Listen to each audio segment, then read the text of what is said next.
No problem. Got it. Well, welcome everyone. Good afternoon, and welcome to the Land Use and Natural Resources Committee of the Seiko group. It's a beautiful day, and people are telling us we might even get a sprinkle of rain. So I'm happy to see everybody's faces. I will tell you that in 30 minutes, my daughter, who is being induced at Roseville Kaiser, getting her way too much information, but water broke at 2 o'clock is the schedule. So I'm sure she's thrilled I'm sharing with us the world, but I will be peeking at my phone every now and then in our new world where we can't be there. So my newest granddaughter, Sunny Natoli, is on the way. I'm very excited today. Congratulations, Chair Godolphin. That's a good way to start the meeting. That is great. Congratulations. Yeah. Very strange to be sitting here at home going, let us know how it's going, but that's the new world we're in.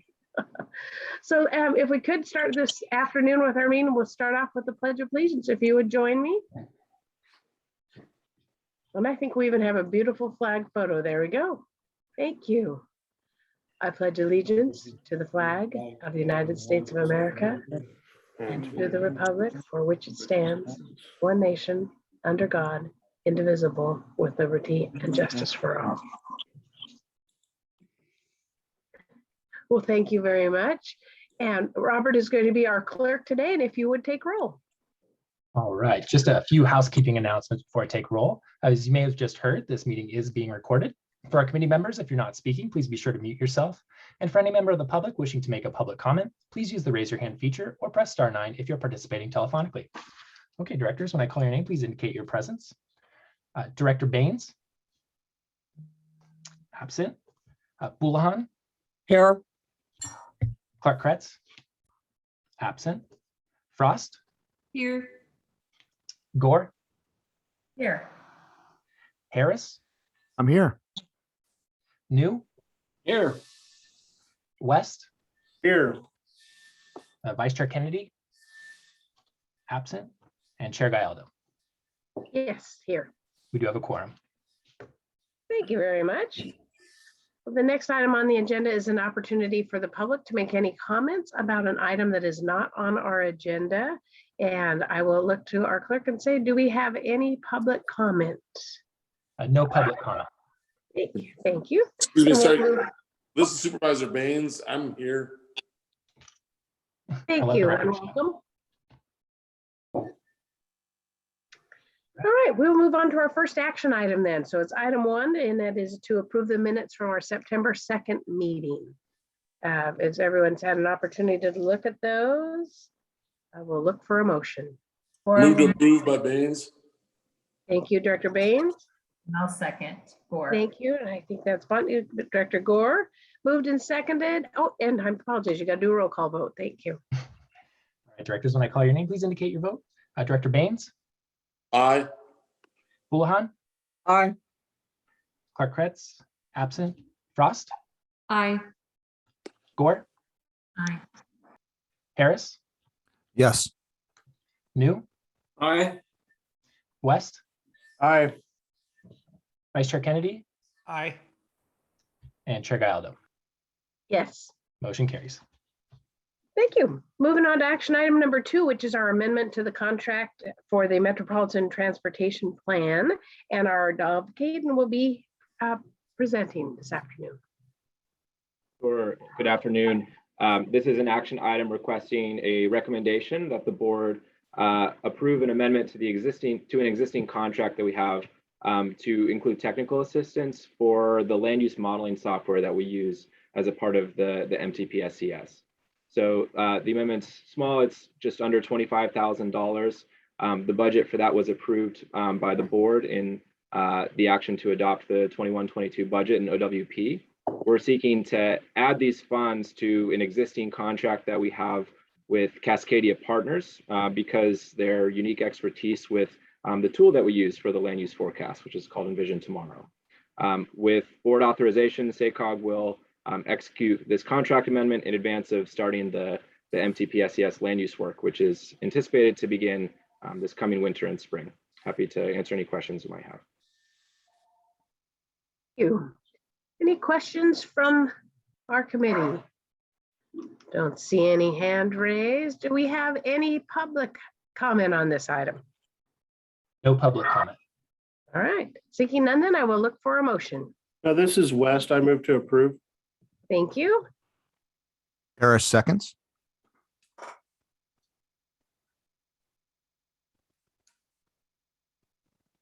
All right.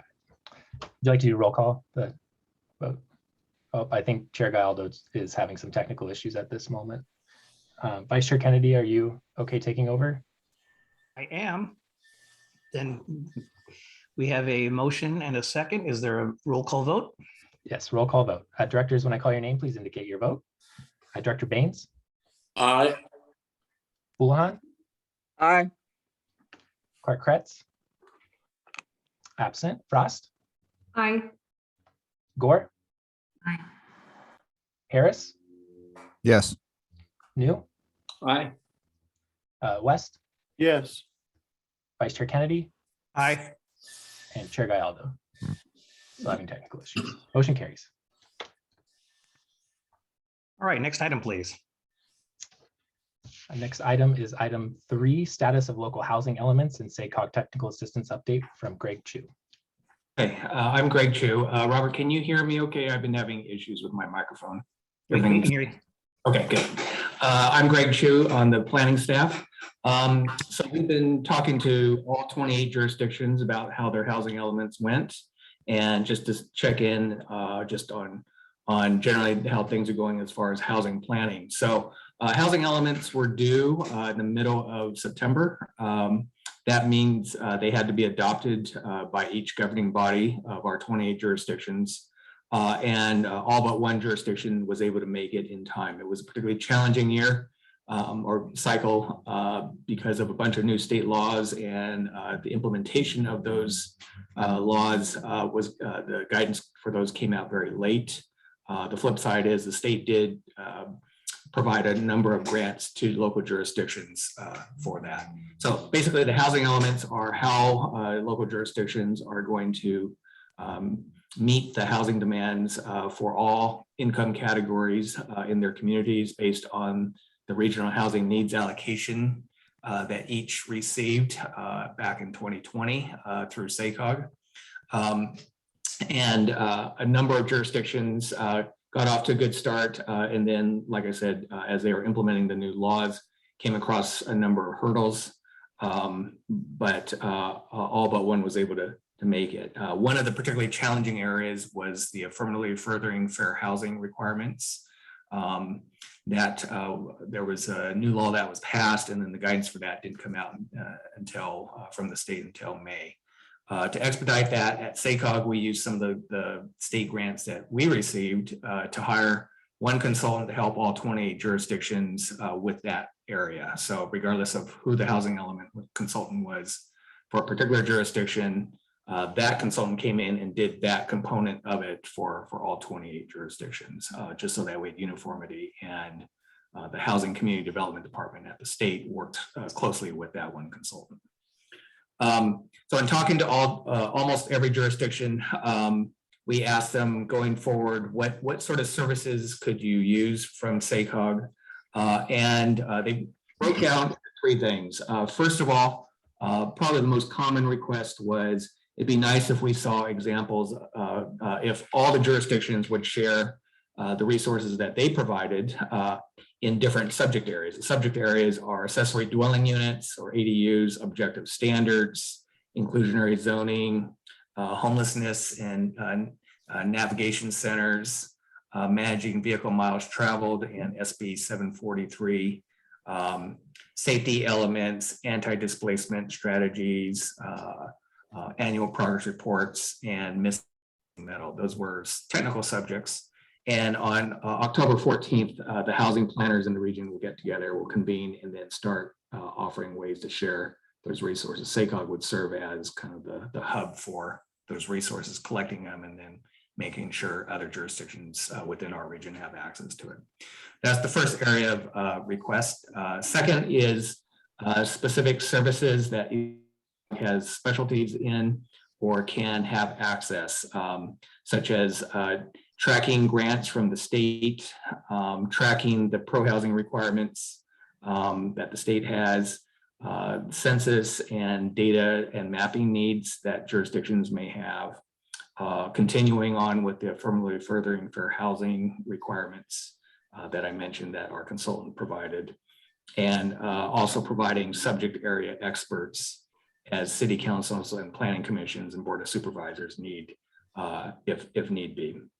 And then finally, the third area of requested services is for SACOG to continue what it has been doing as far as just tracking what's going on with the state in terms of new legislation and the pro-housing designation. The pro-housing designation is if any jurisdiction is able to meet certain criteria.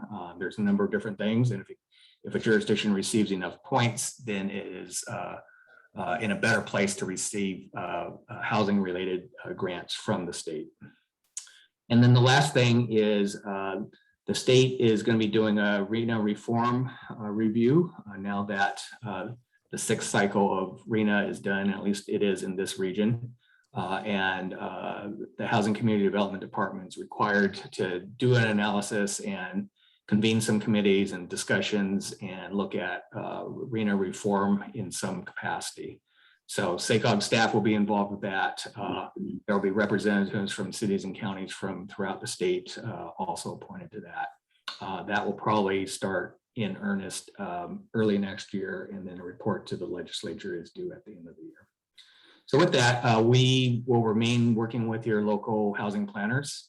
And like I said, we'll be meeting next week to just share notes and share information. I'd be glad to answer any questions.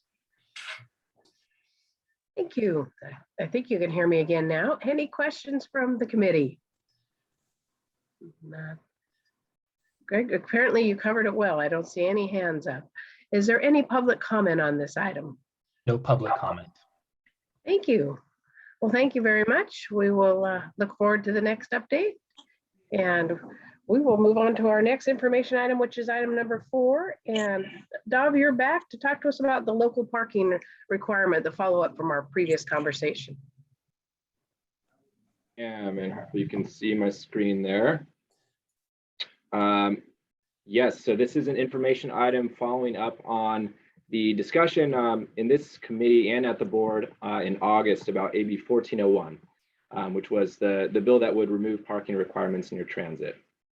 As a very quick reminder, SACOG has identified reducing and removing parking requirements as a priority local policy change as a part of several toolkits that we put together, as well as a couple initiatives, including the Mind the Gap Housing Initiative, which we talked about extensively in this committee, as well as the Housing Policy Toolkit from a couple years ago, and the Commercial Corridors Policymakers Toolkit as well. We talked about some of the reasons why already, but just to sort of summarize them, onerous parking requirements, they make housing less affordable, and they reduce how many units you can actually fit on a parcel.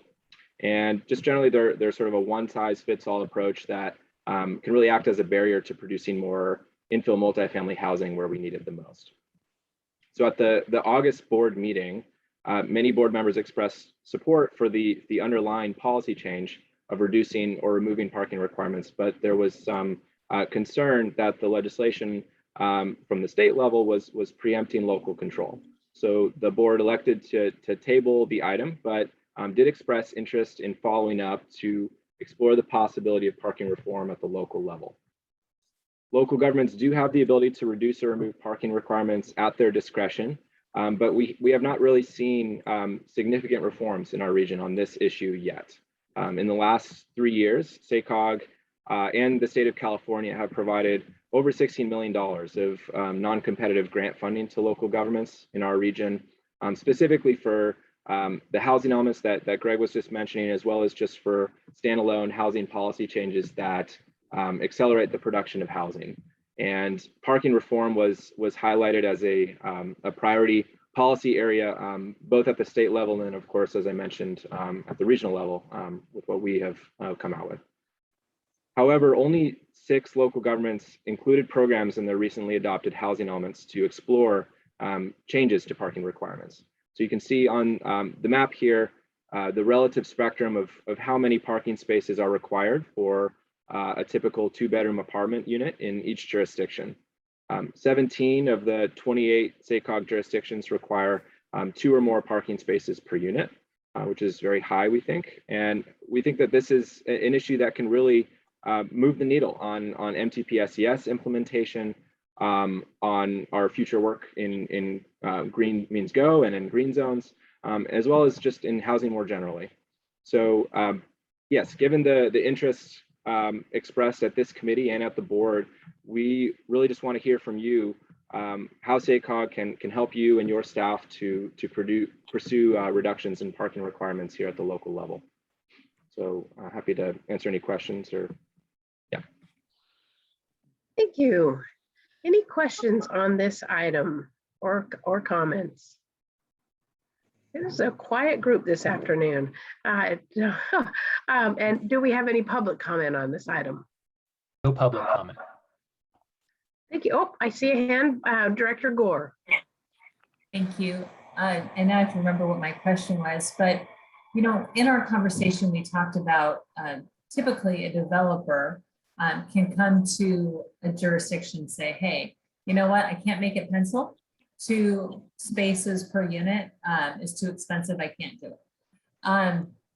We have examples where jurisdictions have actually made a change in their requirement to allow for that change. You know, I've got to ask my jurisdiction. I don't, you know, we haven't had a lot of multi-use projects. I'm just curious if we know of folks that have done that, right? Or are so stringent, then projects don't get built.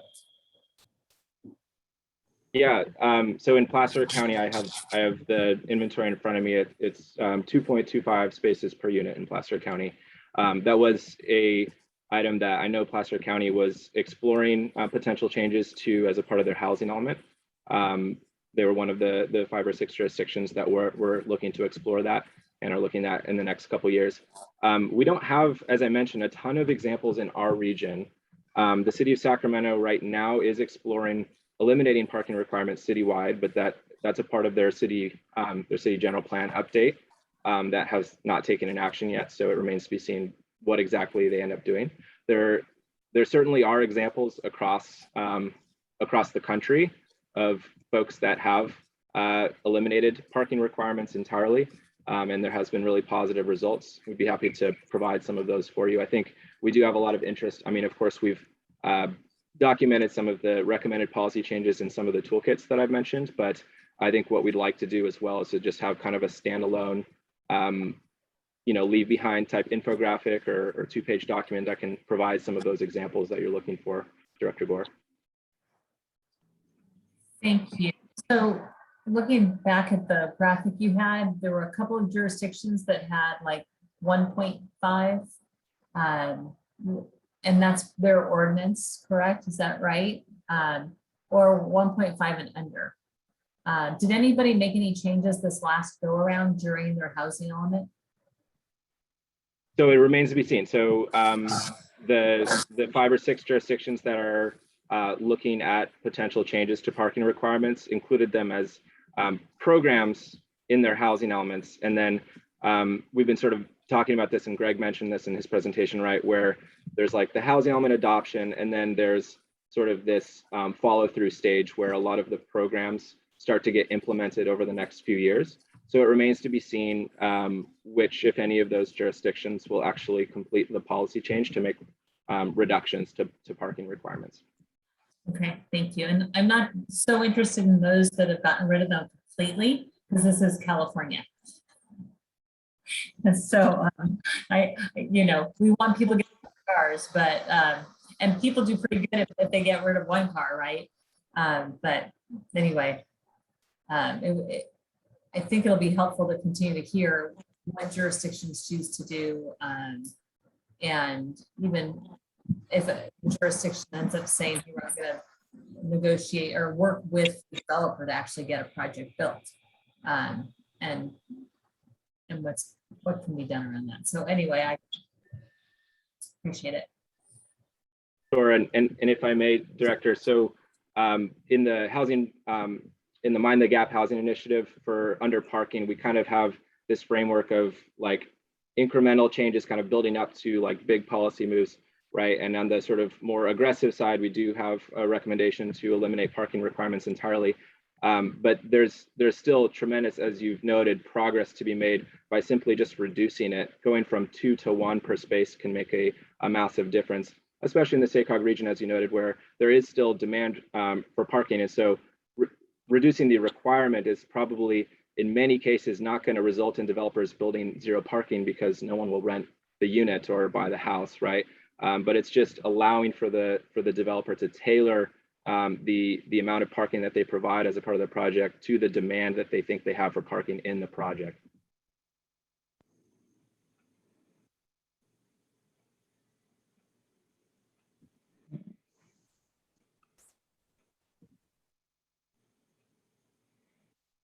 You're on mute, Chair Gallardo.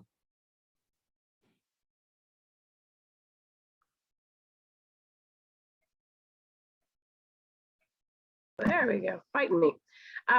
Thank you. I think I can just, it looks like Director Harris had a question. Oh, yes. Dov, I think you just answered my question / concern. I definitely support the motive and the intent behind reducing parking requirements. I am concerned if we go to 0 for the reasons you just said, might have a hard time getting people to buy the unit if there's no alternatives. I think of the first thing that comes to my mind is the single mother with 2 or 3 kids who has to get groceries up the stairs to her place. I would be concerned if we eliminate them. I just wanted to express that. I think they have to have a place to park their minivan. Director Harris, could you mind, Dov's the expert here, but I'll just jump in because we hear this a lot. And this is not suggesting, just that when we debated the bill, this is not suggesting there is no parking. What this is doing is, I think what we hear from a lot of you in this forum when we get together as a SACOG board, which is let the market decide, right? Developers know their products, they know their customers. And so let the developer say, I can't sell this unit if I don't have 1 parking space, or, you know, in this area where you are, it's not that walkable, I need 2. But if you set these minimum requirements, and frankly, I was a little astounded when, you know, we after your healthy debate in August, the board meeting on AB 1401, and it was very clear to us, you didn't want the state telling us to do this. You wanted to look at it yourselves. There are some very high parking standards around the region, very high. And as Greg just went through his last information item and gave you an update on the housing elements, you know, the housing elements is 1 stop, right? That's great that we've got those done now, they're out of the way, but now comes implementation. Now comes, exploration on policy and changes that get rid of some of these requirements, right? We're very frustrated by the state putting a lot of requirements on housing, but there's a number that I think at local level we do have control over, and this is one of them. So it's not saying prohibiting parking, just I want to be very clear, because a lot, that is, even on the bill, I think that was a misunderstanding. This is saying builders, developers know their market, they know what to do, let them and the market decide. Yeah, it might be kind of hard to predict who's going, as I'm thinking of like an apartment complex or condominiums or something. How is a builder necessarily going to be able to predict who's going to walk in there and decide to buy a place? That's kind of like a wide open, almost a blank slate, but Dov did answer the question that the builders can decide. I would just, and this is not probably even our decision, but I think it's important that when they examine the market, look at other alternatives in the area for people to be able to park. Should they be one of those families that have vehicles, you know, proximity to public transit, of course, would be something else too. But I would hate to have somebody, again, the example I brought up, not be able to buy a place or not have it, not be practical because they don't have 1 parking spot. Now, I definitely understand the motive behind the discussion and even support the idea, But that is one thing that I might be an unintended consequence if we don't give some pre-thought to it and the environment, probably case by case basis, what's in the area, immediate area of the project as alternatives. That's it. But again, I do support the concept of us reducing the requirements. Thank you, Director Harris. Any other questions? I can share just same thing. I think it's a great conversation that we're having, and it's something to look at when you look at the differences on jurisdictions and what the requirements are. They are significant.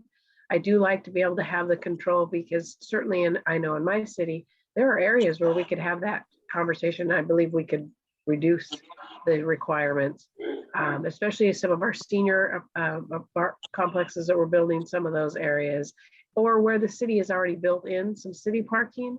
But certainly I think it is a case by case basis for us, but a great conversation to start. I appreciate that.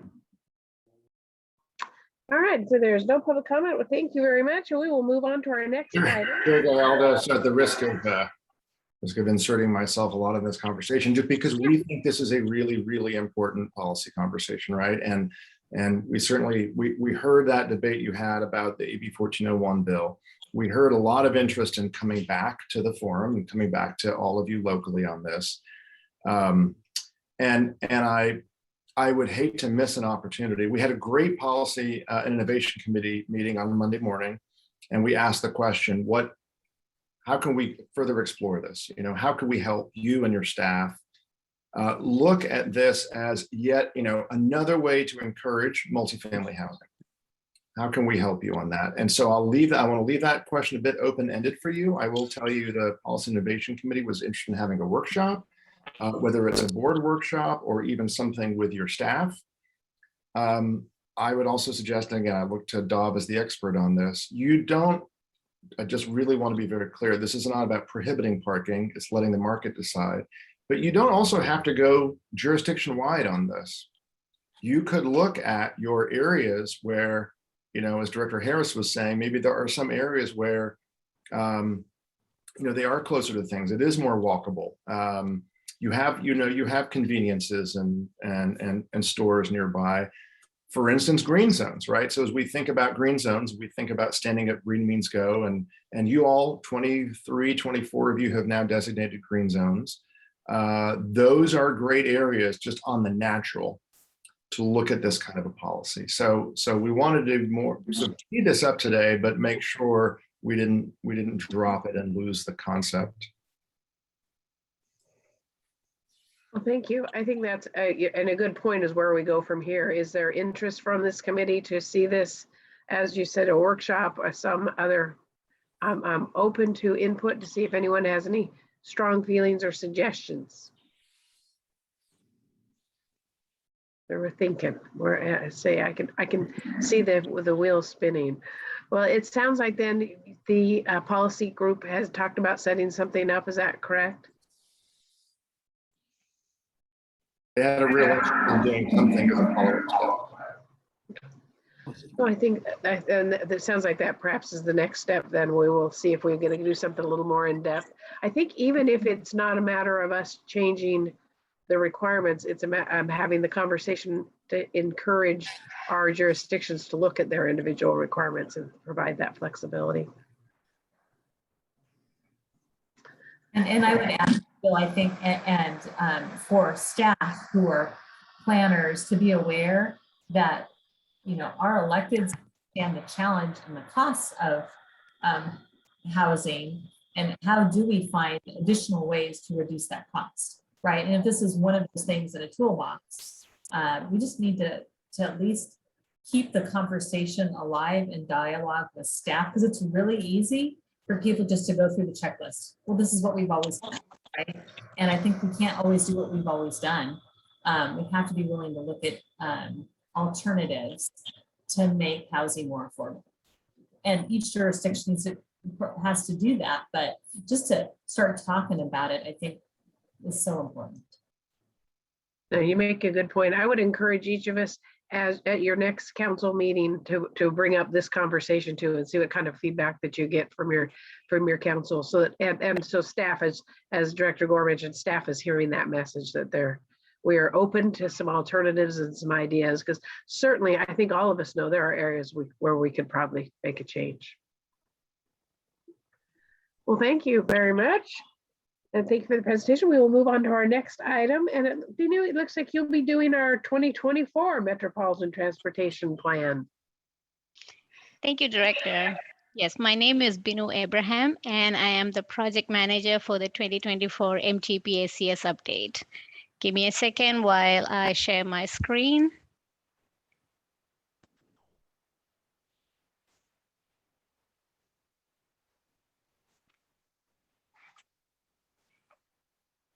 Let me know if you can see my screen yet.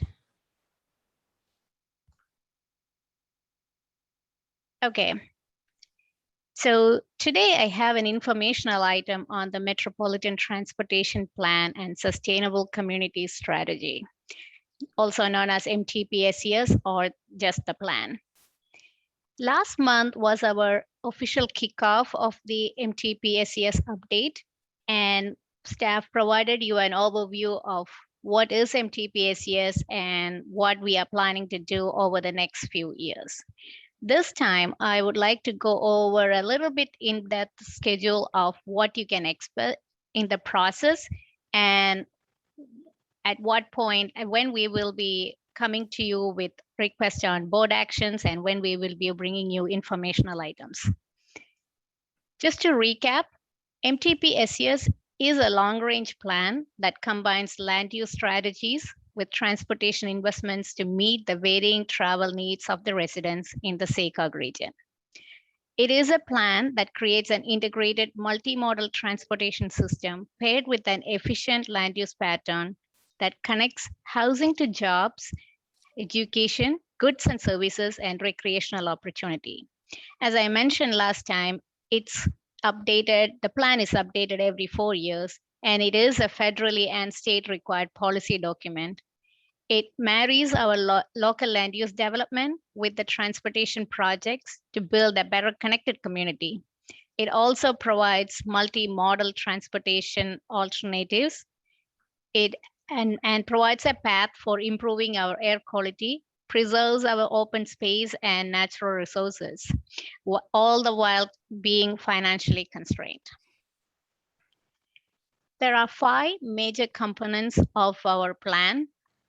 I will be very brief in going over this since I already talked about it last time. The first part is the economic forecast or the growth forecast. And then we have the growth projections, which will set the control totals for population, employment, and household for the plan horizon year based on long-term growth trends, demographics, and economic data. After that, we will be doing a land use forecast. We coordinate with the local jurisdiction staff to forecast the land use allocation and transportation project list. Then we build our revenue forecast and overlay our transportation project list to develop our transportation investment, followed by the data analytics to make sure that our performance measures are matching our goals. And finally, we develop our policies and strategies before the board adopts a plan. These 5 components will take the next 2.5 years to finish. And I wanted to, at this point, go over that process map, just so that we all have an idea of what's happening over the next 2 years and where can we share input, where can we share information, and more importantly, for transparency. So the entire schedule for MTPACS is divided into 7 phases, starting from now, which is the fall of 2021, all the way until winter of 2024. Each of these phases culminates in either a board action or a milestone process, which will be instrumental in making sure that we can keep the plan in process at the right time, which is very crucial for the smooth running of the whole plan. So this will be like a guidepost for us. I will be referring back to this at each point, just so that everybody knows if there is a particular process they're interested in, they would know when to be more involved and when they can provide their input or if they want to be involved in it from start to finish, every stakeholder has that opportunity to. At this time, I would like to point out to what is happening right now, which is the phase 1 of the plan. The phase 1 just started in October, and it will end in, we're hoping that it will end in February of 2022, which is the winter of next year. So there are a couple of components that are part of this phase, and this phase will culminate in a board adoption of our policy framework. One of the first thing that we want to get achieved in this phase is the process map, which is what I'm going over right now, which will set the stone on the pace of our work and help us to determine what things needs to happen. We are fine-tuning this, and we'll be bringing you this as part of our adoption of the policy framework in February. The second component of this phase 1 would be the growth forecast. Again, as I mentioned, the growth forecast will put the control totals for population, employment, and household total for the plan horizon year. We will be bringing you an informational item next month, in December, to go over the growth forecast. And again, this will be part of the phase 1. Next month in November, we will be bringing you the framework for the 2024 MTP-ACS. Every 4 years, we get a chance to revisit the focus areas from our last plan based on the changing needs of the region. So in November, staff will bring you recommendations on topics and policy areas that are of local and regional significance that should be explored in more detail. In January, we will be bringing you a proposal on our engagement strategy for board to consider to guide the stakeholder, partner, and public outreach of the plan. So there is a part of the engagement strategy that is the local agency review and input gathering that my colleague Sam Shelton will be going over in a little bit more detail in like a couple of minutes. But I wanted to focus on just the phasing and the process map for right now. So just to recap, next month in November will be the framing recommendations. In December, it will be the growth forecast. In January, it will be the engagement strategy. And in October, right now, we are talking about the process map. This will be coming to you for a board action in February as a bundle, as the policy framework. And I will pause here for any questions before I hand it over to Sam. Thank you. Any questions at this point? I think we're good. We'll pass on to Sam then. All right, thank you. Thank you, Benu. I'll go ahead and share my screen. So let's use the process map for a second. I'd like to give you a sneak peek into phase 2 after the board adopts a policy framework for how we will develop the plan. We'll be working closely with your project sponsors to build the transportation project list for the MTP-SES. What that normally involves is our staff meeting with project sponsors. We're starting that process this month. We review lists of detailed project data and collect planning, documentation, and engineering diagrams. With a plan that is updated once every 4 years, we typically need to help local staff understand how best to work with SACOG. And so we try to figure out how can we make this process easier. So we drafted this FAQ, that's attachment C to this item in your agenda. We have basic questions that address past cycles and process updates. So if you've never done one of these MTPs before, that section's for you. Let's say you're a project sponsor, a planner or engineer, and you'd like some more detailed questions answered. We've had a section for them for sponsor questions. We also are trying to improve the process. Not everyone has time to look over long spreadsheets of project information. So we're hoping to develop new tools such as web-based mapping and planning tools ways for sponsors to submit VMT reduction strategies for evaluation, as well as understanding the equitable project engagement of the individual projects within our plan. So again, that's just a sneak peek, and there'll be more details later on once we get closer to phase 2 of plan development. I'm happy to answer any questions. Thank you, Sam. Any questions? I'm not seeing any hands up. All right. Thank you. Any public comment or questions on this item? No public comment. All right.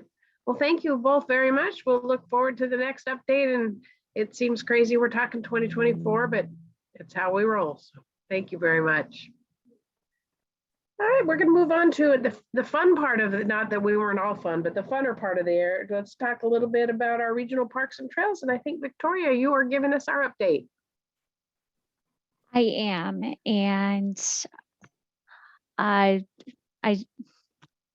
think that parking can be fun too. These have been great discussions from today. I'm happy to have the good reason to sit in and hear what everything is being discussed.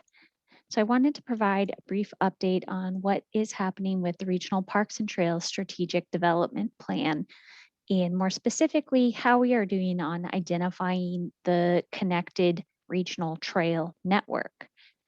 So you will probably remember, but if you don't, that's why I'm here, that the Regional Parks and Trails Strategic Development Plan is a collective effort of SACOG working with all of the cities, the counties, our regional transportation planning partners to the east in Placer and El Dorado counties, other invested stakeholders and partners to identify how we can connect our region with trails.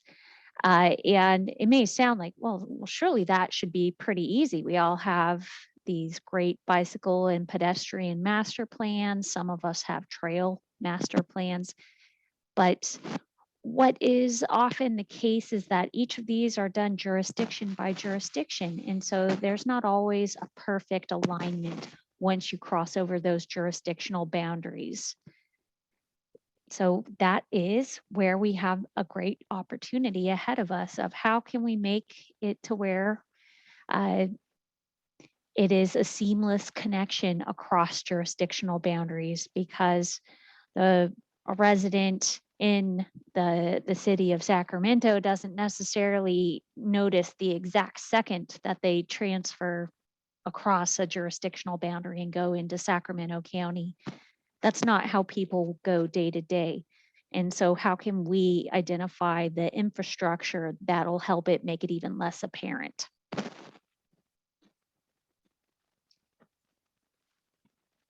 So we've been working on this project for a couple of years. We started in fall of 2019 with inventorying our existing and planned bikeways with a focus on trail connections. Also, this is in attachment A, so I hope that nobody will harm their eyes trying to see the bright fonts with it.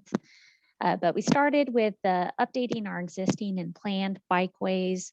We did analysis to see if there were any disparities in access to trails throughout the region, and we were sadly discovered that yes, there are disparities in access. If you're in a lower income household in our region, you are 30% less likely to have a connecting trail near you that impacts the safe transportation options that you may have, that impacts your ability to maintain a healthy lifestyle by through active living and through being able to maybe walk to the grocery store instead of having to drive. It impacts a lot of different facets of your life. And right now we have disparities that are based on income. So we were originally going to pivot from that into some on the ground engagement strategies. You may remember November of 2020, nobody was really doing a lot of stuff out and about in their communities. So we had some pivots and went into an primarily online with a couple of different opportunities for paper surveys earlier this spring, where we were hoping to not so much identify residents of Yuba City wants to go to this exact store, and therefore this exact store needs to be a priority for all trail connections, but more to say people are very interested in making trips for errands. People are very interested in using trails as a way to connect with their neighbors and to connect with their communities as a whole. So what can we do? How can we work with the cities and counties to help develop the trail network that is going to embody those values that we've heard throughout the region? This is also, this was putting a finer point on what we found when we reviewed all of the local plans. I'll recap that in just a moment. So since the survey and when we talked with you last in June about how we might measure progress towards regional goals, we have been working one-on-one with your staff to identify what are the different trails that are going to help us connect all of the communities throughout the region to one another. What are the other goals that these trail connections can embody? They can help us move the needle as a region. So it's not that we will end with just a trail network, but we're going to land on a connected trail vision that is going to deliver even wider benefits than any one segment of trail could do on their own.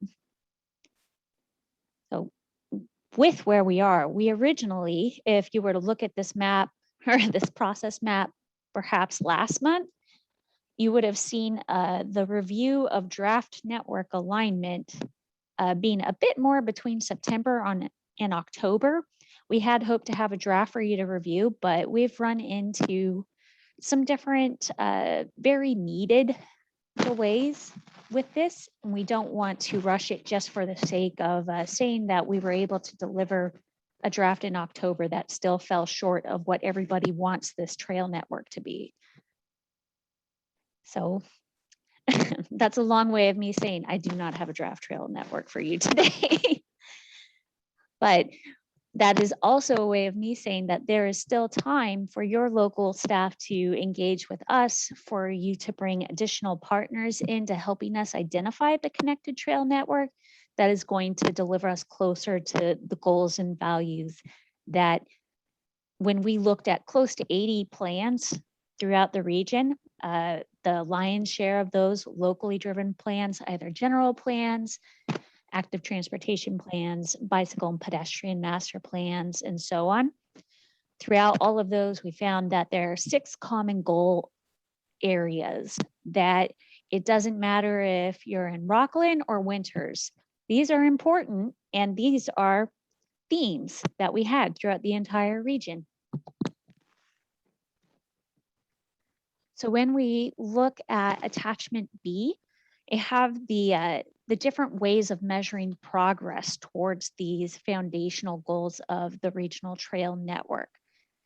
And we have some different highlights of what we've been able to really achieve.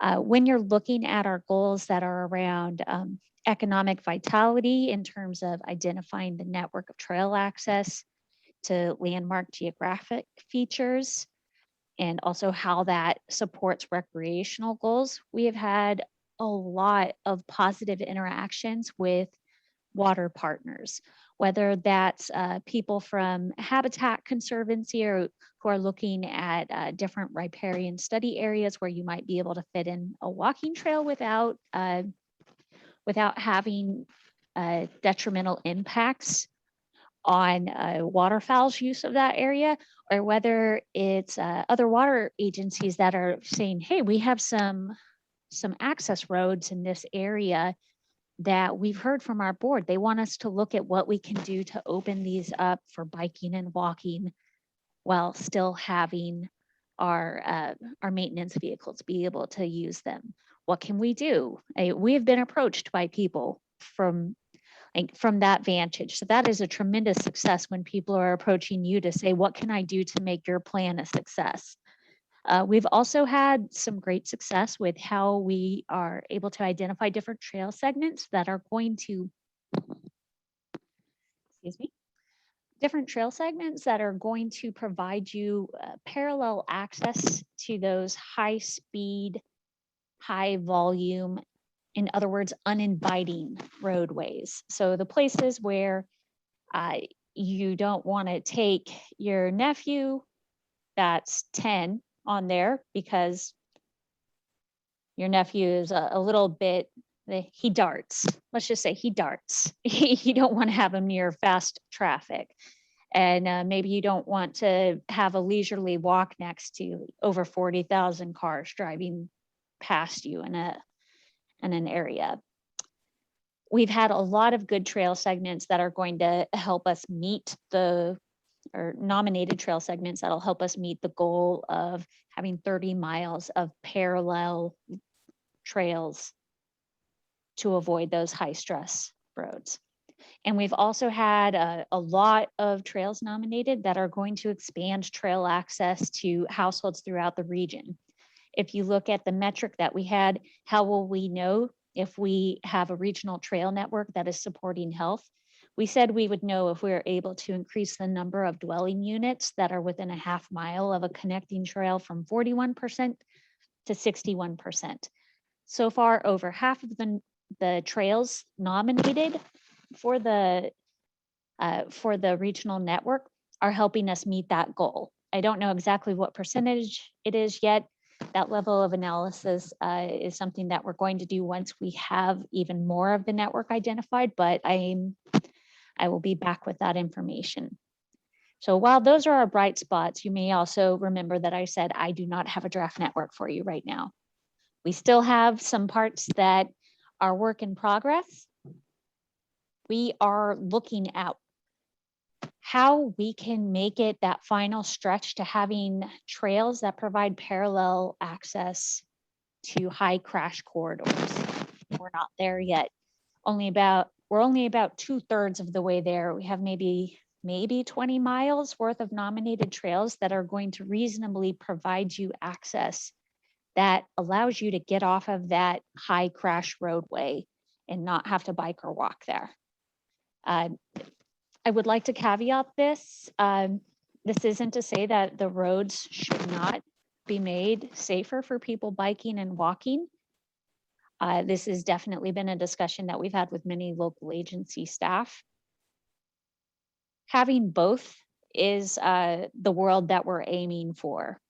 But in the meantime, we're also looking at what are the ways that we can build out a trail network that is going to increase transportation safety. This next one is probably not a surprise to anyone, that having the all ages and abilities networks is a challenge.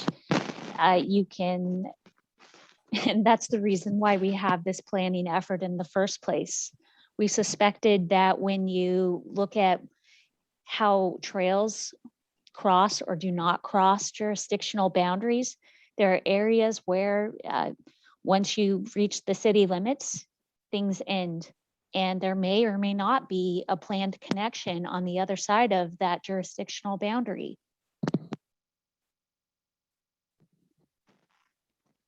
So one more facet of that, which fits in with a lot of the discussion that we've been having with local staff, is that for some newer developments, bikeway networks and trail networks are built looking inward, but they're not looking at how they can connect the people that would be living in this area to the other destinations that are outside of that development.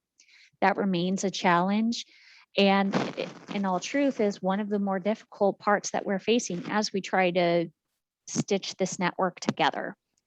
Lastly, there's a work in progress that is also something of a bright spot. We have the Great Resignation.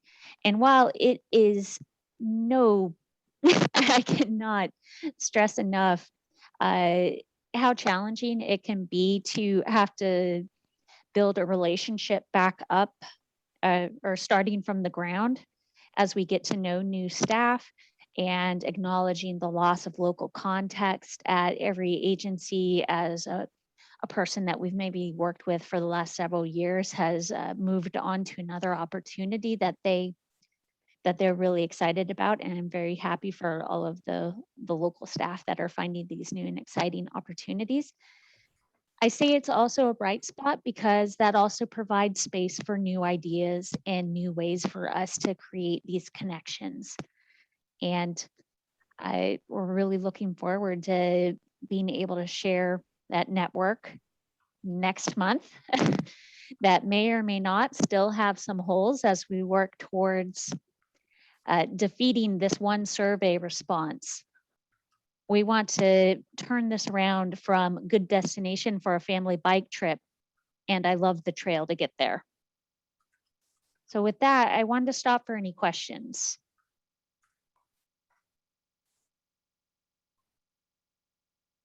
Thank you, Victoria.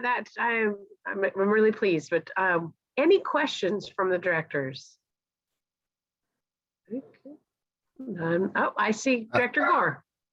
I don't have a glad you defined what the great resignation was, because I was like, what is she talking about? Oh, people are resigning. I'm like, what are they resigning to? So resigning of staff in our jurisdictions. I was staring at that. I had no idea. Anyway, that is actually a very interesting point because you have new folks that you've got to continue to get on board. But I just thought I'd bring some levity and let you know I was paying attention. Well, and thank goodness, I thought there was maybe a big announcement coming after that. I'm like, oh, who's leaving this? So, thank you. Any other questions? Oh, Director Harris. Yes, thank you. Victoria, thank you very much for the presentation. I guess it's so refreshing to know you're down there with all the potential answers for the regional trail network. You know, in the days of in Zoom, when I think trail, I think of your little Brady Bunch face there, complete with headset. It's just it's pretty cool. But anyway, just a quick question: in your travels and your research, have you found any solutions outside the box stuff for folks who are similarly situated to us up here in Marysville Yuba City? Because we're kind of on an island. There's a 25-mile gap between us and Sacramento. Yeah, we could easily say, okay, the levee tops, it makes most sense to put a trail, particularly when, as you said, it's important that we get away from traffic as much as possible. But I'm not assuming there is anything, but in case you have, I'd be interested to know any type of other creative solutions to that challenge. While we're still in the middle of figuring out, well, not in the middle, we are still in the conversation of how we're going to identify all the connections. For the example, like you're saying, most often it is looking at levee tops because those are the things that bring us together. That's part of what is keeping us together as a region. And there's, I'd say that there are pros and cons to levee tops. Levee tops can be very exposed places. It can be hard to find the shade that you might need unless you're going to bike or run with a parasol. But you can't always have trees in those areas. You definitely do not want to cause any damage to the levee tops. And that is also a point of concern for the people who manage the levees. So when it comes to these longer connections, it is more looking at connections along waterways, any possible coordination that can take place with rail lines or rail efforts. I think that there are also some possibilities there that are not quite ready for prime time, or at least not ready for me to to share. So I don't mean to be too mysterious, but I must be mysterious. That all makes sense. Thank you very much. Well, thank you. Looks like that was all the questions. Is there any public comment on this item? Like we do have one member of the public with their hand raised. Great. Let me, Thank you. bring them in. It's Sue Ternishi. One moment.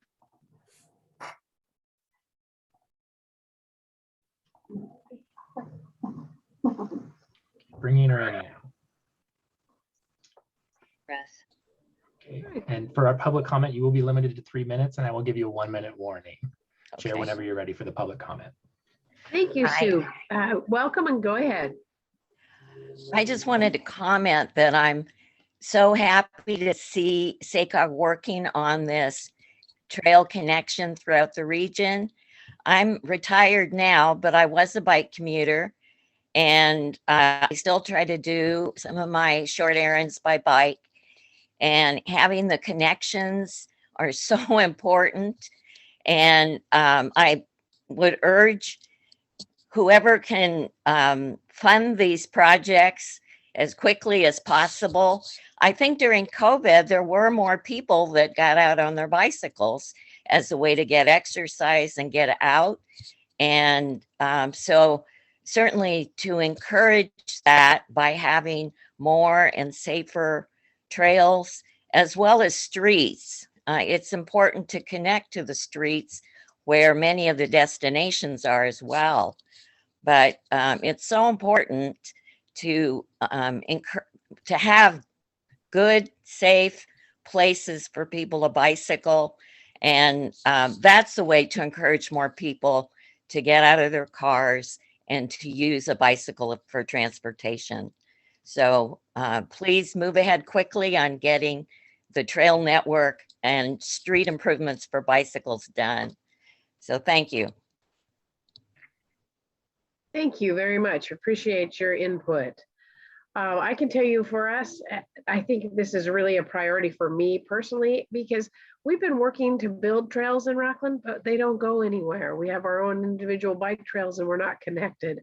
And I know Director Gore from her prior time in Roseville, they have an excellent trail system. It would take very little for me to connect to their trail system. And I think that would really be a priority, as well as we have 2 colleges with Sierra College and William Jessup.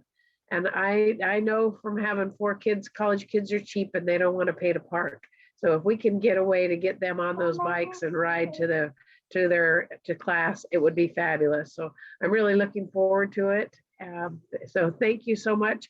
I am really excited that somebody's looking at an overall, how can we make this work for all of us and truly get some cars off the street. And with my new e-bike, I am ready to go to wherever it'll take me, besides my own neighborhood.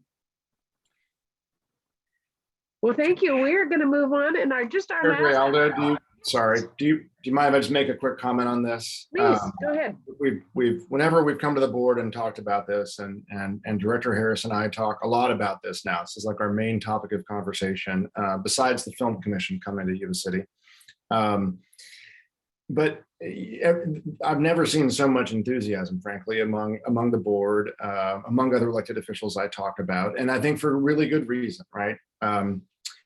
And what Victoria is doing right now is she is going out and working with all of your staff, 28 cities and counties, every single one, special districts, municipal utility districts, water districts, right? Levy districts, anywhere where we can think there's an opportunity. But I will give you the challenge of this. The challenge of this is in some way the challenge of regional work. It's the challenge of SACOG, which is nobody owns a regional vision for this. And so what you see jurisdiction by jurisdiction is your piece, just as you described, Chair Gallardo, right? You see a piece, and that little piece of trail may not feel like it's kind of lower on our priority list because just as, it's a quarter of a mile. But if you connect it to something bigger and you literally zoom out and you take the big picture vision, you see it's exponential, right? In terms of the benefit of having this kind of connected network. We are going to need every city and every county to be part of that, to sort of, if I can step up and really literally put yourselves on this map, because if you have gaps, it's not going to work. So in the next we're going to be working with your staff and we'll keep you updated, but we may well request your assistance just to make sure that we get some of these trails, and some of them maybe, kinds of things that, well, we got some neighbors there, or we're not quite sure how they will feel. We don't want that sort of risk or sort of shyness, if you will, institutional shyness, to get in the way of something really big and bold for the region. So stay tuned. We're not asking you for help right now, but I am flagging this as we need all 28 cities and counties. And just lastly, we had a great presentation from the Regional Water Authority over lunch.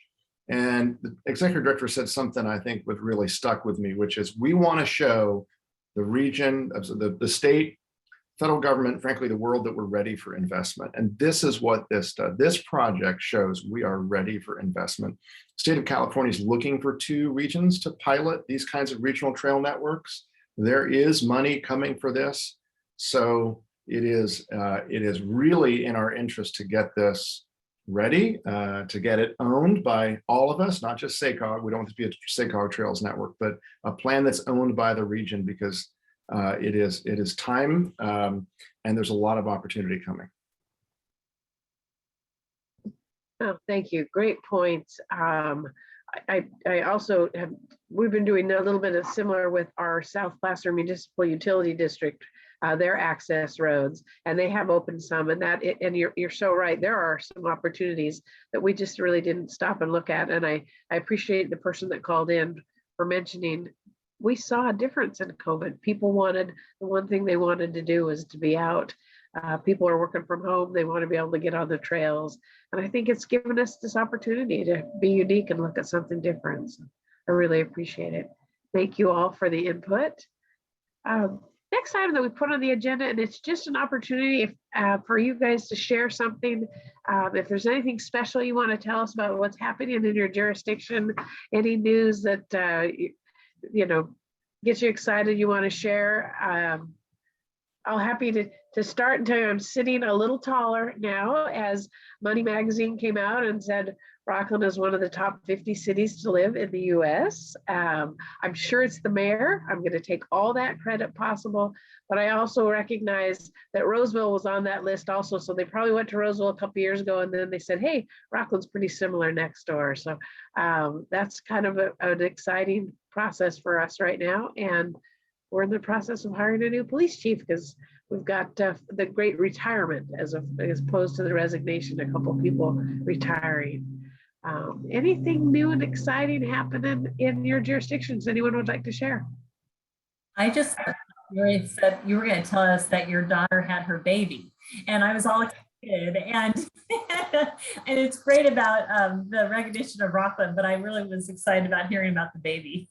Well, I will give you the good news. The water is broken and we're starting to feel some contractions. So we got that going for us.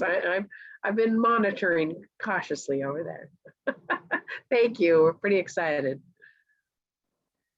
Yeah, I can pick on somebody if I look, and I'm like, I think it's been really quiet today. I wouldn't do it to you, but thank you all. Harris. Yeah, I would say that's true. Director Harris, you've been kind of quiet. Anything, what's new and exciting in your end of the neck of the woods?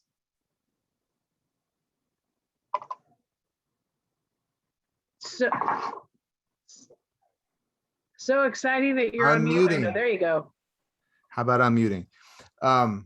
Here we are 2 years into this and we still can't remember to unmute sometimes. It's amazing. But anyway, I just want to bring up, since James brought it up, that we've been talking film commission. The talks still continue on that. But we did have a film festival, and this is a proud dad moment up here in Yuba Sutter. And my daughter and I made a film about my 92-year-old grandmother, and we won 3rd place for the film. So 13 minutes about my cantankerous 92-year-old grandmother we love to death. And she put probably a good 100 hours into the editing. And so we got 3rd place from the judges from the amateur category, and we actually won People's Choice. So we're off to a great start, hopefully. So. Hey, that is fantastic. And so now we know where it comes from, the cantankerous part of it. Maybe, but it's on YouTube. I don't know how to send a link to y'all, but I would Maybe someday I'll show it to you. You know, please do, or at least give us the info and we can search and find it. That is fabulous. I love that. Congratulations. Anyway, thank you. Well, thank you all. We have one receive and file item. And other than that, anything else? Any other questions? Anything good for the order? Thank you for being here. Appreciate you guys giving us the time, and I look forward to seeing you all at the next one. And I'll have new pictures of a new baby.